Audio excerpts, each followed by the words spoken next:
Okay, today we are looking into double weapons again, but this time we'll be using, of course, the sword, but then as well as a shield.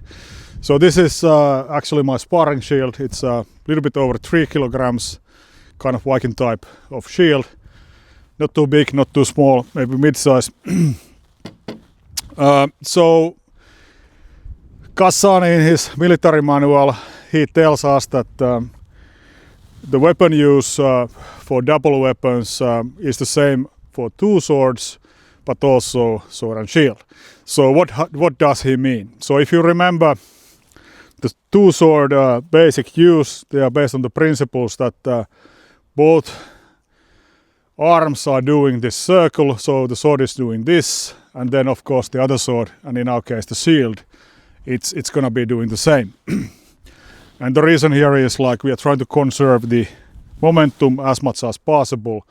So it means that if I'm blocking and striking, it looks like this. So if I would be having two swords, the shield hand would be actually having a sword as well. So this is down kind of movement with the shield. Now, this is a center grip shield, meaning that it's not strapped, so it can freely rotate. And there is one historical thing I want to tell you about this. So there has been like a debate that should you block your high angle like this. Now, as you can see, I don't see anything really. So this will block my vision momentarily. And the other option is do it like this, so I can maybe see a little bit better. So it will just be momentarily blocked. So that's a historical debate also. And you need to understand that the round shield is not just Viking shield. So this was still in use in Europe, at least in Sicily and Spain, in the 17th century. And the shield size was about this what I'm using, maybe it's slightly smaller, but not much. But they were still using center grip shields. Can you imagine that? And there are pictures.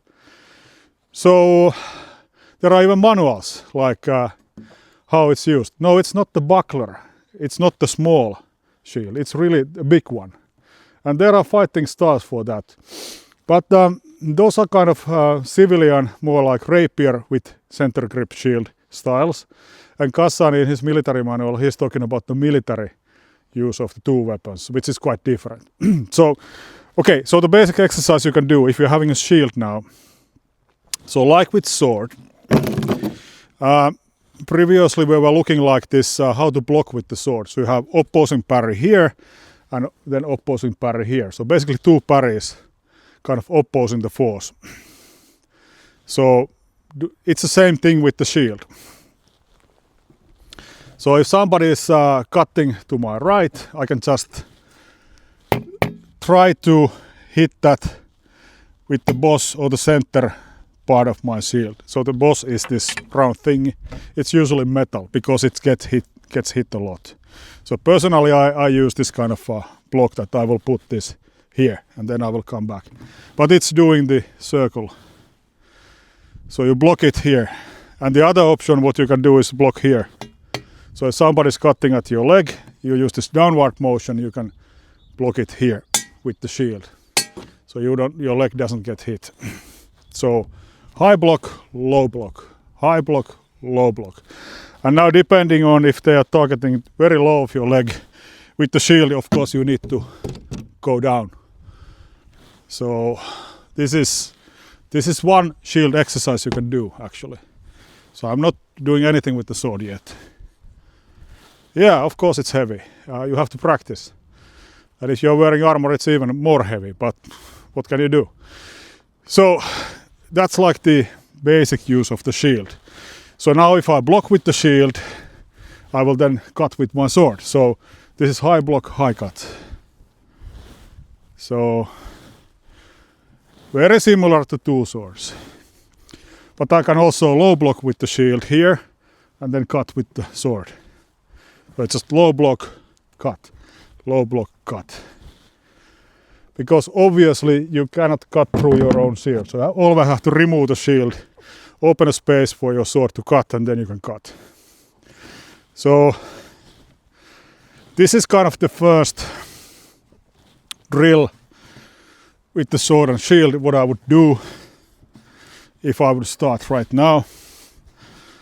And okay, so what about then with the other angles? So if this, I'm using this to illustrate. So we had a shield block here and shield block here. So easy, right? Block, block, block, block. But what if somebody is then, this is very normal cut, they are trying to cut me here. And I have the shield. And we want to use this downward motion. So down, down. Then like with the sword, we are using a following parry. So opponent's weapon is coming in here. I will catch it with the shield and push it to my right. So when he cuts, I will push it over there. So it looks like this. And there is nothing new. Your shield movement is basically the same as here.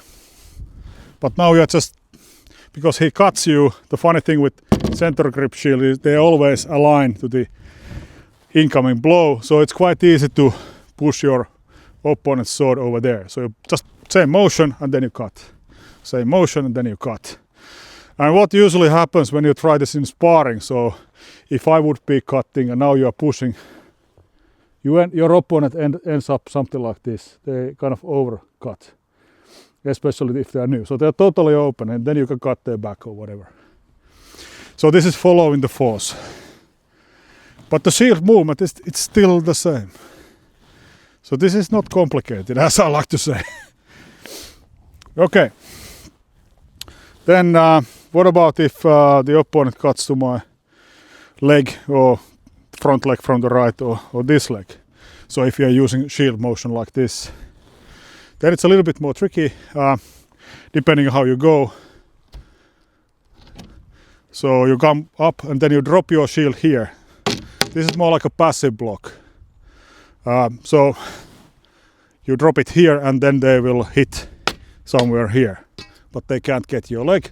And then you rip your shield back and get to this trajectory again. So this is one of the reasons I don't like to block like this, just like this. Yeah, it can work, but it's for many reasons, especially if you have arrows or something like that flying at you. This is much better protection than this. So if there's, for example, a spear, somebody throws a spear at you or arrows are coming, you want to really learn this kind of block. So still you do this, so it's a block and then you're up again. It's a block and you're up again. But it's this motion. Okay. So that was the first thing. What about the other motion? So the other motion was such that everything is moving up. So the sword is moving up and the shield is moving up as well. So it's more like this motion. This is very, very, very, very useful. So now I'm gonna illustrate with the sword. So if this is like a shield, so we have opposing the force block here, and then the other one is here, because the shield is now doing this motion. So we can oppose the force block here and block here. So with the shield it looks like this. I'm not using the sword, so it's like a high block here, hello, and then low block here, high, low. Yes, I like to turn it like this. Some people like to do it like this. It's your choice. It's not the exact rule. So it's this. Yeah, you can get tired. But this kind of shield motion, it's only used maybe 1 or 2 times against one opponent, and then either your opponent is dead or you are dead. So you don't have to keep doing that for 10 minutes. Because it's only used when necessary. So anyway, so and what is your sword doing? You are cutting up, and you have possibilities with your sword. You can cut up, or you can actually thrust up. Either one is fine. So this is the basic motion. So somebody tries to hit your head, you will block it here, and then you will cut. Bang, bang. And the motion of the shield, there is a general rule that only move it as much as necessary. So you don't want to be doing things like this. Maybe for practice, but in a fight it's more like it's more like this. Okay. So something like this is like thrusting, and now I'm cutting. And this is very useful. One application, very common, is that okay, your opponent jumps forward and tries to cut your left side of the head, and you just go back and cut their leg off. And you can use the back edge of the sword.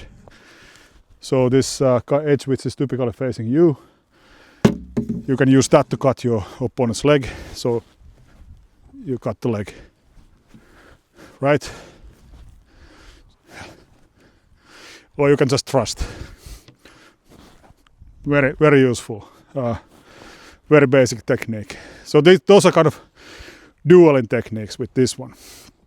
So one parry here and the other one is here. So up, up, up. And now what's the third one? So the third one in the Cassani's manual is one weapon goes up and the other weapon goes down. So what does that then mean? So for example, it can mean that you are blocking with the shield going up, so the shield is in this motion, but your sword is going down. So block here and then you cut here. Block here, cut here. Block here, cut here. This is very common. It's very, very, very common. So when the opponent's weapon is here, you are already cutting in. Usually you can hit their sword hand or something like that. Make little space for you, so it's blocked with the shield and then cut in. So shield is going up, sword is going down. See? That kind of motion. And of course you can reverse that. So if the sword is going up and the shield is going down, so you can, for example, do it like this then. So it's just what you want. So you block to the right. So something's coming in, you block it and let's say thrust here or cut. So really, really, really simple stuff. But I will leave you at that. This is not the complete instruction set how to use sword and shield. No way. Just brief introduction with double weapons, addition to the double swords. Just to show that you can use this down, down, down, down, down, and then you can use up, up, up, up, up, or you can do like what we were doing, like up, up, down, up, down, up, down, or the other way around. Or you can try to experiment with these. And this works with smaller shields as well, or larger ones. So try it out. Circle principles in motion here as well. Okay, I will end it here and until next time.